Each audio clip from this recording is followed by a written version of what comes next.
ఒక చెట్టు 10 మంది కొడుకులతో సమానమని డిప్యూటీ సీఎం పవన్ కళ్యాణ్ అన్నారు. వన మహోత్సవ కార్యక్రమంలో భాగంగా ఆయన మాట్లాడుతూ అటవీశాఖ మంత్రిగా తనకు ఈ కార్యక్రమం చేసే అవకాశం రావడం అదృష్టంగా భావిస్తున్నారు. వరుణదేవుడు కూడా తన శుభాశీస్సులు అందించారన్నారు. హరితాంధ్రప్రదేశ్ సాధించడం, పర్యావరణాన్ని పరిరక్షించడం తన బాధ్యత అన్నారు. చెట్లు నరకడం తేలికే, పెంచడం కష్టమన్నారు. గత ముఖ్యమంత్రి వందల చెట్లు నరికేశారని, తాము అలా కాదన్నారు. ప్రతి దేవాలయం, మసీదు, చర్చి, ప్రభుత్వ కార్యాలయాల్లో మొక్కలు పెంచుతామన్నారు. ఒక చెట్టు 10 మంది కొడుకులతో సమానమని అరణ్య సూక్తం చెప్పిందన్నారు. అందుకే ప్రతి ఒక్కరూ చెట్టును పెంచే బాధ్యత తీసుకోవాలన్నారు. జపాన్ కు చెందిన మియావాకి పద్ధతిలో అనతి కాలంలోనే దట్టమైన అడవులు పెంచవచ్చని, ఆ పుస్తకాలను అందరికీ అందుబాటులోకి తెస్తామన్నారు. కేంద్ర మంత్రి పెమ్మసాని చంద్రశేఖర్, అటవీశాఖ ప్రిన్సిపల్ సెక్రటరీ చిరంజీవి చౌదరి, అటవీశాఖ ముఖ్య కార్యదర్శి అనంతరాం, కలెక్టర్ నాగలక్ష్మి, తాడికొండ ఎమ్మెల్యే తెనాలి శ్రావణ్ కుమార్ తదితరులు పాల్గొన్నారు. ఆంధ్రప్రదేశ్ కావాలి, ఇది చాలా ఈజీగా ఉంటుంది ప్రతిజ్ఞ. దీనిని నిలబెట్టుకోవడం మటుకు చాలా కష్టం. ఒక చెట్టుని పెంచటం, కూల్చేయడం చాలా తేలిక, కానీ పెంచడం చాలా చాలా కష్టం. మీకున్న విద్యార్థులందరికీ కూడా మీ అందరికీ చాలా నేను చిన్నప్పుడు ఇప్పుడు చదువుకున్న పాఠాన్ని నాకు చాలా ప్రేరణ అది. అంటే ఈరోజు మనం ఒక చిన్న ప్రతిజ్ఞ కదా దీని గురించి అని అనిపించచ్చేమో, కానీ పర్యావరణ ప్రేమికుడిగా ప్రకృతి రక్షించుకోవాలి అనుకునే ఒక ఆలోచన ఎప్పుడు చిన్నప్పుడు స్కూల్లో ఒక చిన్న పాఠం ఉండేది, 3 కాళ్ళ ముదస్సులి అని.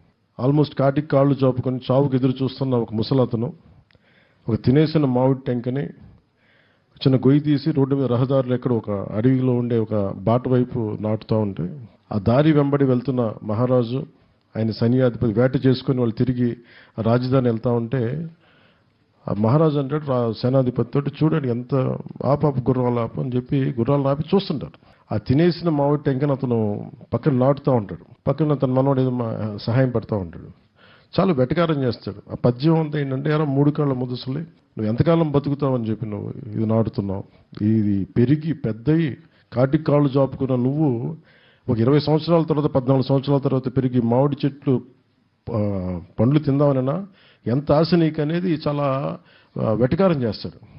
అతను నవ్వుతా అంటే తల ఉంచుకొని చాలా వినమ్రత ఒకటే మాట మాట్లాడతాడు, నా కోసం కాదు, నా మనవడి తరం కోసం నాటుతున్నాను.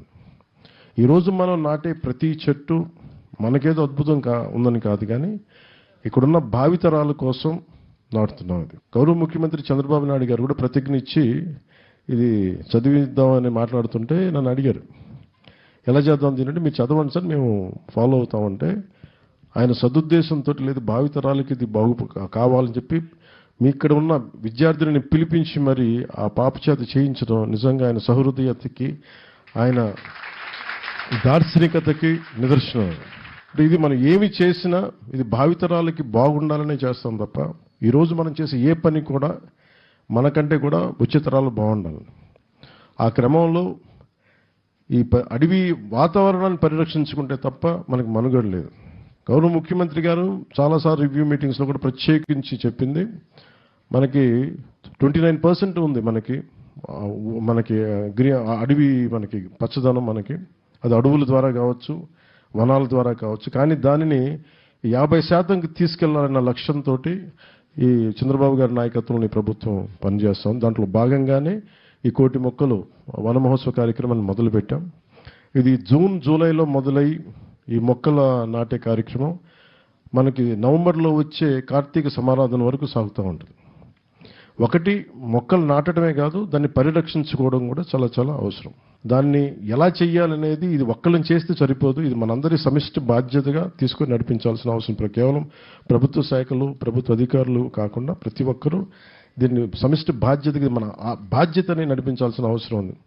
ఇది దేవాలయాల్లో కావచ్చు, మస్జిదుల్లో కావచ్చు, లేదంటే చర్చెస్లో కావచ్చు, లేదంటే అడ్మినిస్ట్రేటివ్ బిల్డింగ్స్లో కావచ్చు, ఎక్కడైనా సరే పచ్చదనం పెరగాలని మనం కోరుకుంటే తప్ప, ఎందుకంటే ఎండ మలమలలాడే ఎండ వచ్చినప్పుడే పచ్చదనం తాలూకు నీడ తాలూకు విలువ తెలుస్తుంది. అందుకని ఖచ్చితంగా మనందరి బాధ్యత, సామాజిక బాధ్యతగా తీసుకోవాలి. గత ప్రభుత్వం ఇష్టారాజ్యంగా చెట్లు కొట్టేశారు. చాలాసార్లు నేను దాని గురించి కూడా మాట్లాడాను. ముఖ్యమంత్రి గారు కూడా దాన్ని చాలా సందర్భాల్లో ప్రస్తావించారు.